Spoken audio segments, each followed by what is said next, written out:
ಕಿಚ್ಚ ಸುದೀಪ್ ಅವರು ಹೀರೋ ಆಗಿ ಗಮನವನ್ನ ಸೆಳೆದಿದ್ದಾರೆ. ಅವರು ಚಿತ್ರರಂಗಕ್ಕೆ ನೀಡಿದ ಕೊಡುಗೆ ತುಂಬಾನೇ ದೊಡ್ಡದು. ಇದರ ಜೊತೆಗೆ ಅವರು ಸಾಕಷ್ಟು ಸಮಾಜಮುಖಿ ಕೆಲಸಗಳನ್ನ ಕೂಡ ಮಾಡ್ತಾ ಇದ್ದಾರೆ.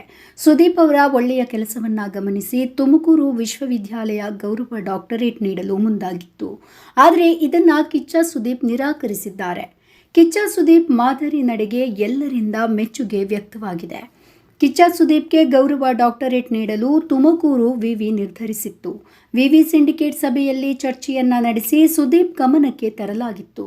ವಿವಿ ನಿರ್ಧಾರಕ್ಕೆ ಹೃದಯಪೂರ್ವಕ ಧನ್ಯವಾದವನ್ನ ತಿಳಿಸಿರುವ ಸುದೀಪ್ ಅವರು ಇದನ್ನ ವಿನಮ್ರವಾಗಿಯೇ ನಿರಾಕರಿಸಿದ್ದಾರೆ.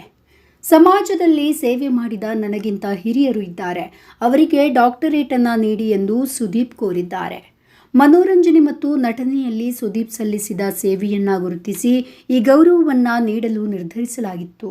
ಈ ಬಗ್ಗೆ ಸುದೀಪ್ ಪಿಎ ಮುಖಾಂತರ ಮಾಹಿತಿಯನ್ನ ರವಾನಿಸಲಾಗಿತ್ತು. ಆದರೆ ಇದನ್ನ ನಿರಾಕರಿಸುವುದಾಗಿ ಸುದೀಪ್ ತಿಳಿಸಿದ್ರು. ಸಿನಿಮಾದಲ್ಲಿ ನಟಿಸಬೇಕು, ನಟಿಯಾಗಿ ಮಿಂಚಬೇಕು, ಸಂಪಾದಿಸಬೇಕು ಎಂದು ಬಹಳಷ್ಟು ಜನ ಆಸೆ ಪಡ್ತಾರೆ. ಒಮ್ಮೆಯಾದರೂ ಸರಿ ಒಂದು ಸಿನಿಮಾದಲ್ಲಿ ನಟಿಸಲೇಬೇಕು ಎಂದು ಸಾಕಷ್ಟು ಸರ್ಕಸ್ ಮಾಡುವ ಮಂದಿ ನಮ್ಮ ಮಧ್ಯೆ ಇದ್ದಾರೆ. ಇಂಥವರನ್ನ ಗುರಿಯಾಗಿಸಿ ಬಹಳಷ್ಟು ವಂಚನೆ ಪ್ರಕರಣಗಳು ನಡೀತಾ ಇದೆ. ಇವರ ಕನಸುಗಳನ್ನ ಬಂಡವಾಳ ಮಾಡಿ ಲಕ್ಷ ರೂಪಾಯಿ ದೋಚಿ ಹೋಗುವವರು ಬಹಳಷ್ಟು ಜನ ಇದ್ದಾರೆ. ಇಂಥದ್ದೇ ಘಟನೆಯೊಂದು ಈಗ ನಡೆದಿದೆ. ತಮಿಳಿನ ಹಂಟರ್ ಚಿತ್ರದಲ್ಲಿ ಅವಕಾಶ ನೀಡುವುದಾಗಿ ಹೇಳಿ ವಂಚಿಸಲಾಗಿದ್ದು, ಸುರೇಶ್ ಕುಮಾರ್ ಎಂಬಾತನಿಂದ ಯುವತಿಗೆ ವಂಚಿಸಲಾಗಿದೆ. ಮಾಡೆಲ್ ನಂದಿನಿ ಶೆಟ್ಟಿ ಎಂಬಾಕೆಗೆ ವಂಚನೆ ಮಾಡಿರುವ ಆರೋಪ ಕೇಳಿ ಬಂದಿದೆ. ತನಗೆ ಆದ ವಂಚನೆಯ ಬಗ್ಗೆ ಯುವತಿ ದೂರು ನೀಡಿದ್ದಾರೆ. ಇನ್ಸ್ಟಾಗ್ರಾಂನಲ್ಲಿ ಹಂಟರ್ ಸಿನಿಮಾದ ಆಡ್ ನೋಡಿದ್ದ ಯುವತಿ ಅದರಲ್ಲಿ ನಟಿಸುವ ಕನಸನ್ನ ಕಂಡಿದ್ದಾರೆ. ನಂತರ ಅಲ್ಲಿದ್ದ ಕಾಂಟ್ಯಾಕ್ಟ್ ನಂಬರ್ಗೆ ಕರೆ ಮಾಡಿದ್ದಾರೆ. ಚಿತ್ರದಲ್ಲಿ ಚಾನ್ಸ್ ಸಿಗುತ್ತೆ, ಅದಕ್ಕೆ ಆರ್ಟಿಸ್ಟ್ ಕಾರ್ಡ್ ಮಾಡಿಸಬೇಕು ಎಂದು ಸುರೇಶ್ ಎನ್ನುವ ವ್ಯಕ್ತಿ ಹೇಳಿದ್ರು. ಅದಕ್ಕಾಗಿ 12,500 ರೂಪಾಯಿ ಹಣ ಕಳಿಸಿದ್ದ ಯುವತಿ ಆನಂತರ ಅಗ್ರಿಮೆಂಟ್ ಸ್ಟ್ಯಾಂಪ್ ಡ್ಯೂಟಿ ಅಂತ 35,000 ಕಳಿಸಿದ್ದಾರೆ.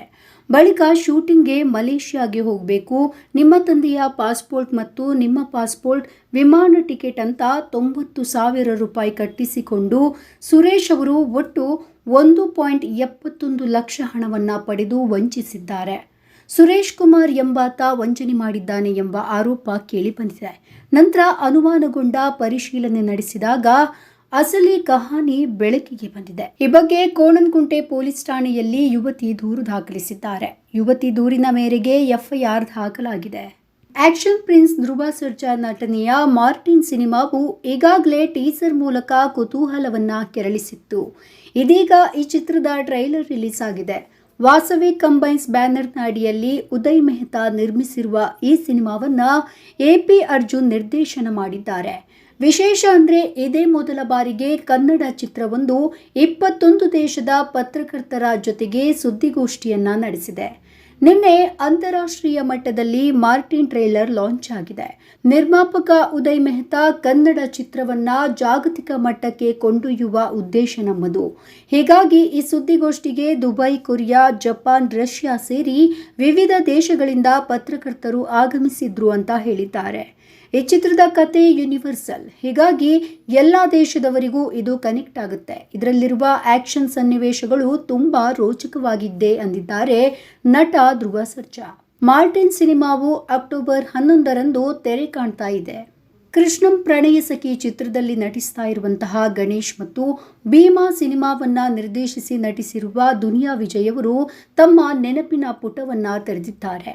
ಕಳೆದ 24 ವರ್ಷಗಳ ಸ್ನೇಹದಲ್ಲಿ ಪರಸ್ಪರ ಜಗಳ ಮಾಡಿಕೊಂಡಿಲ್ಲ ಎಂದು ಗಣೇಶ್ ವಿಜಯ್ ಹೇಳಿದ್ದಾರೆ. ಆರಂಭದಲ್ಲಿ ಬಹಳ ಕಷ್ಟದ ದಿನಗಳನ್ನು ಕಂಡಿದ್ದ ಅವರು ಅದನ್ನೆಲ್ಲ ನೆನಪು ಮಾಡಿಕೊಂಡಿದ್ದಾರೆ. ನಟ ಗಣೇಶ್ ಮತ್ತು ದುನಿಯಾ ವಿಜಯ್ ಅವರು ಕನ್ನಡ ಚಿತ್ರರಂಗದಲ್ಲಿ ಸಾಕಷ್ಟು ಹೆಸರು ಮಾಡಿದ್ದಾರೆ. ಇಬ್ಬರು ಕೂಡ ಕಷ್ಟದ ದಿನಗಳನ್ನು ನೋಡಿಕೊಂಡು ಬಂದವರು. ಮುಂಗಾರು ಮಳೆ ಚಿತ್ರದ ಮೂಲಕ ಗಣೇಶ್, ದುನಿಯಾ ಸಿನಿಮಾದ ಮೂಲಕ ವಿಜಯ್ ಅವರು ಸ್ಟಾರ್ಗಳಾದರು. ಈಗ ವಿಜಯ್ ನಟನೆಯ ಭೀಮಾ ಬಿಡುಗಡೆ ಆಗ್ತಾ ಇದೆ. ಗಣೇಶ್ ಅಭಿನಯದ ಕೃಷ್ಣಂ ಪ್ರಣಯ ಸಖಿ ಸಿನಿಮಾ ಕೂಡ ತೆರೆಗೆ ಬರಲು ಸಜ್ಜಾಗಿದೆ. ಈ ಹಿನ್ನೆಲೆಯಲ್ಲಿ ಇಬ್ಬರು ಕೂಡ ತಮ್ಮ ಹಳೆಯ ದಿನಗಳನ್ನ ಮೆಲುಕು ಹಾಕಿದ್ದಾರೆ. ಊಟ ಇಲ್ಲದೆ ಇರುವಾಗ ಕ್ಯಾರೆಟ್ ಅನ್ನ ಕದ್ದು ತಿಂದಿದ್ದನ್ನ ಗಣೇಶ್ ಮತ್ತು ವಿಜಯ್ ಅವರು ನೆನಪಿಸಿಕೊಂಡಿದ್ದಾರೆ. ನಟ ದರ್ಶನ್ ಅವರು ರೇಣುಕಾಸ್ವಾಮಿ ಕೊಲೆ ಪ್ರಕರಣದಲ್ಲಿ ಜೈಲು ಸೇರಿ 2 ತಿಂಗಳಾಗ್ತಾ ಬಂದಿದೆ. ಪರಪ್ಪನ ಅಗ್ರಹಾರಕ್ಕೆ ದರ್ಶನ್ ನೋಡಲು ಕುಟುಂಬಸ್ಥರು ಸ್ನೇಹಿತರು ಬರ್ತಾನೆ ಇರ್ತಾರೆ.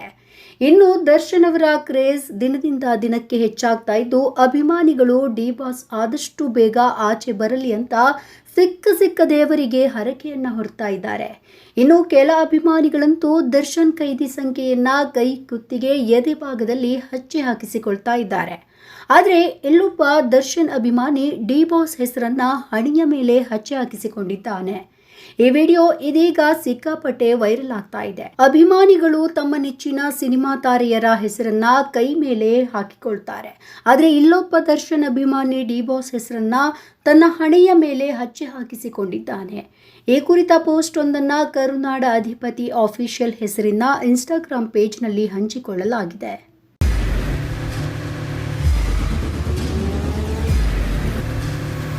ಪ್ರಜಾಮಾರ್ಗ ನ್ಯೂಸ್, ಇದು ಜನಸಾಮಾನ್ಯರ ಧ್ವನಿ. ನಮಸ್ಕಾರ.